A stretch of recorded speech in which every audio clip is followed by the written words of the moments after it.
Oh, these referees. When will they ever learn? I just don't know how you call that. That is not in the spirit of the rule, the way it was created to protect quarterbacks going to the ground.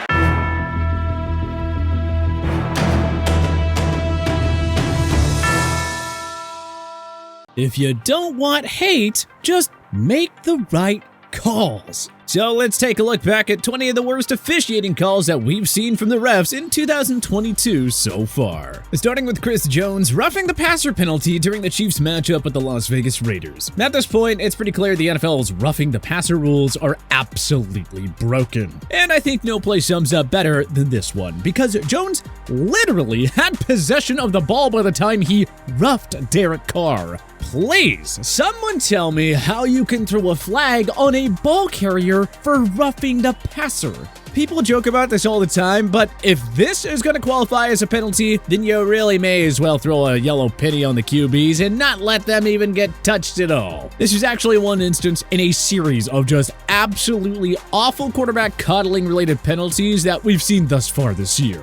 There was one that was called on Grady Jarrett during the Falcons matchup with Brady and the Bucs that essentially handed Tampa Bay the win. It wasn't just that the call itself was so egregious, which, don't get me wrong, it absolutely was, but the timing of the call is what made it so devastating. The Bucs are around midfield with 3 minutes remaining in a one-score game and trying to convert on 3rd and 5. But Jarrett made an amazing play to bring down Brady and give Atlanta a chance to win the game on the subsequent drive. That is until the refs got involved and called one of the absolute weakest personal fouls you will ever see. Now, of course, the Falcons aren't the only team to lose a game as a result of a baby soft roughing the passer penalty.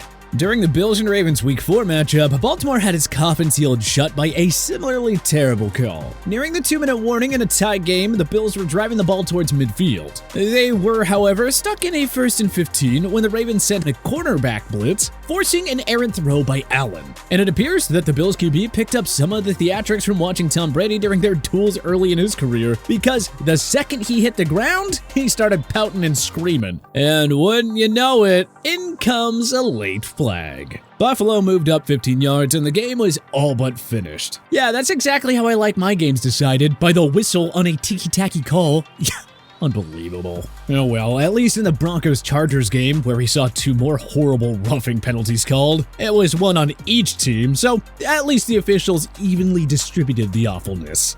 The first one came at the end of the first half when Chargers linebacker Morgan Fox got called, essentially just for wrapping up Russell Wilson. Yes, he ended up near Wilson's knees, but that was the result of this little thing called gravity more than really anything else. Then, early in the 3rd quarter, with the Chargers trailing 13-10, LA got some retribution. Justin Herbert threw an incomplete pass in the face of a Bradley Chubb rush. The only problem for Denver?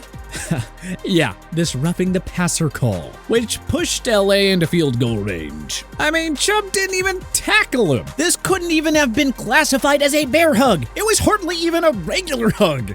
Now, if getting called for a hug wasn't wimpy enough for the NFL to recognize that there's something wrong with the way these calls are being made, then how about a flag that was thrown on Giants lineman Dexter Lawrence, who had a penalty called on him for putting a single hand on Trevor Lawrence? Sure, there was a slight pull on the jersey after the pass was released, but come on, Lawrence wasn't even knocked to the ground. He just went down to his knees to milk the situation. You know, it's actually unbelievable how bad the refs have been this season in a misguided effort to protect the quarterbacks. And to make matters worse, they somehow end up missing the actual hits that actually should be illegal. You know, like the hit that Chargers edge rusher Joey Bosa put on Pat Mahomes. I mean, just look at the way he dove at his knees. This isn't 1990. Nowadays, that is a textbook roughing the passer. And you know what? The officials plain missed it. Kind of like they missed the tripping penalty on Chris Jones during KC's recent bout with the Buffalo Bills. Buffalo is down 3, but driving the ball down the field. You know, that is, until their drive came into a screeching halt when Jones seemingly sacked Allen on 3rd down. However, a second angle clearly showed that Jones extended his leg and tripped Allen, and he did it right in front of the official, but nope, no call here. Thankfully, Buffalo was able to pull this one out despite the adversity, but still, the refs have to be better. Perhaps the most egregious missed roughing the passer came during the Bears-Patriots matchup on Monday Night Football. Justin Fields gets drilled tackled, not by one, but two Patriots defenders well after the ball left his hand. Matthew Judon lowered his head and speared the young quarterback with a helmet to the spine. And then, just to add to the insanity of it all, defensive end Dietrich Wise Jr. caught him high with a blatant helmet-to-helmet hit. A double whammy, yet neither of the actions drew so much as a flinch from the referees. I don't know what the officials were looking at, but that right there is easily one of the worst missed calls you will see all year long. And it wasn't roughing related, but this isn't the only time that Fields has gotten screwed this year. During the Bears' Week 2 matchup with their hated rival, the Green Bay Packers, Fields was ruled short at the goal line on what looked to many like a sure touchdown. I understand the letter of the replay laws, but if you ask me, we should be exercising some degree of common sense on these calls. No, you can't see the football, but his upper body is clearly penetrating the plane. What, do we think that the football was magically transported elsewhere and then poof, ended up back in his hands after the play? Not to mention that they probably should have been able to get this one right on the field in the moment. And if they couldn't, well, then that's another reason that the NFL should just put a damn chip in the ball and take these decisions out of the refs' hands. Because they clearly cannot handle it. Just ask Cowboys fans, who are probably ripping their hair out watching this dismal spotting on a crucial CeeDee Lamb reception during a huge matchup with the Philadelphia Eagles. Mike McCarthy is partially to blame for this one because he decided to hold on to his challenge flag, but still, this is a first down, clear as day. Either the officials have to be better or the NFL has to implement a way to automate these kind of calls. On the subject of calls that the NFL should find a way to eliminate human error from, how about anything clock-related? Like Bailey Zappe's first career touchdown during the Patriots-Packers game, which should have been blown dead before it ever came to fruition. Gotta look at the play clock. And there it goes again.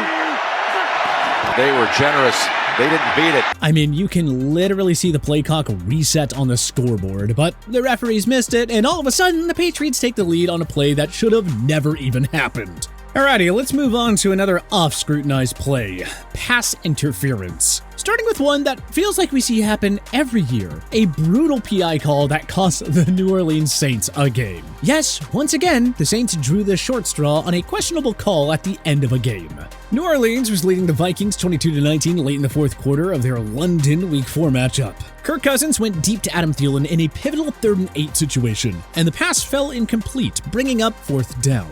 Until a flag came flying in, and the officials penalized Saints cornerback Marshawn Lattimore for pass interference. As it turns out, Lattimore was actually the victim on this one. Thielen had his face mask wrangled and was just sort of dragging him along through the end of his route. New Orleans should have gotten the ball back with a grade A chance to melt the clock and win the game. But no, instead, Minnesota maintained possession and took the lead shortly after. This was almost as bad as the interception to getting botched call that took place during the Chargers and Chiefs Week 2 matchup. 3rd and 4. Mahomes errantly fired a punt of a pass towards the end zone that Nasir Adderley settled under and intercepted. With the Chargers up 10-0, this looked like an amazing opportunity for LA to kick the Chiefs while they were down. The interception, however, was waved off because of an illegal contact penalty called away from the ball on Bryce Callahan. Upon further review, it looked pretty clear that it was Chiefs wide receiver Marquez Valdes-Scantling who initiated and frankly finished the contact by throwing Callahan to the ground before making his break. This was a huge pendulum swing in this game, as Kansas City resumed their drive and went down to score, bringing the deficit to within 3. And considering the Chiefs would go on to win by a final of 27-24, it's kinda hard to argue that this penalty didn't cost LA a pivotal interdivision game. Conversely, a missed defensive pass interference in the Patriots-Dolphins game resulted in a back-breaking interception for New England and their second-year quarterback Mac Jones in Week 1. Devontae Parker was absolutely manhandled on this one, yet no PI call. I mean, Xavier Howard was holding Parker for a solid 3 to 4 seconds and pretty much dragged him out of the play, creating an easy interception opportunity for Javon Holland. Absolutely brutal. The Giants, on the other hand, had a controversial offensive pass interference call go against their wide receiver, Sterling Shepard. Yes, this was a gnarly collision, there's absolutely no denying that, but Shepard was really just bracing for impact as Cowboys cornerback Trayvon Diggs ran into him. This was a gift for the Cowboys because, without the penalty, New York looked poised to tie the game. But alas, the flag was thrown and all momentum was lost, and the Giants went on to lose 23-16. Giants fans were almost as furious as Browns fans were on this shocking false start call that screwed them over against the Ravens. The overhead view of this play really just tells it all. There isn't even a flinch, but for some reason, the refs blew the play dead. This turned an already challenging 55-yard game-tying field goal into a 60-yarder, which was blocked, costing the Browns any chance at victory. While it's frustrating to have errant calls and flags that come seemingly out of nowhere, somehow it feels even worse when there's a complete non-call, which Browns fans in this case have to thank for sealing a victory over the Carolina Panthers. Cleveland was driving down the field with his eyes set on a game-winning field goal, but they had no timeouts left. With time running out, Jacoby Brissett took the snap, faked a spike, then proceeded to actually spike the ball, which, fun fact, is an illegal play. Intentional grounding, lost it down, 10-second run on at the end of the game. But the refs just downright missed it and allowed Cleveland to kick the field goal, giving them the win 26-24. There's no foul on the play. The player faked the spike and then threw the spike. The officials also missed a couple of blatant personal fouls so far this year. One is from the same Chargers-Broncos game that we touched on earlier, when DERWIN James nearly ripped Denver's tight end Greg Dulcich's head off with a heinous face mask. Not only was this a huge momentum swing, but it allowed an extremely dangerous play to happen. But hey, I guess the NFL only cares about player safety when it comes to the quarterbacks. Got all that face mask there. If they want to throw flags, that would have been a good one to throw it on. How they missed that, but they did. Clearly, they don't care about the tight ends, or running backs for that matter, based on the blatant late hit that Jets running back Breece Hall took against the Packers. Patiently waiting, not much there, and then a late hit out of bounds. That's going to be a penalty, I would think. No flag. And what made the situation all the more infuriating, for Jets fans at least, was that the refs huddled up and discussed it. Definitely hits him out of bounds. That's a no-question penalty. They talked about it, but they put the flag, they kept it in the pocket, so no penalty. But which call from the 2022 NFL season do you think is the worst so far? Join us in the comment section below. If you like this video and learned a thing or two, clicking the like button helps out a ton. And hey, we appreciate it. If this is your first time coming around to TPS though, subscribing is a great idea because we put out videos like this every single day. But as always, thanks for watching and we'll see you guys next time.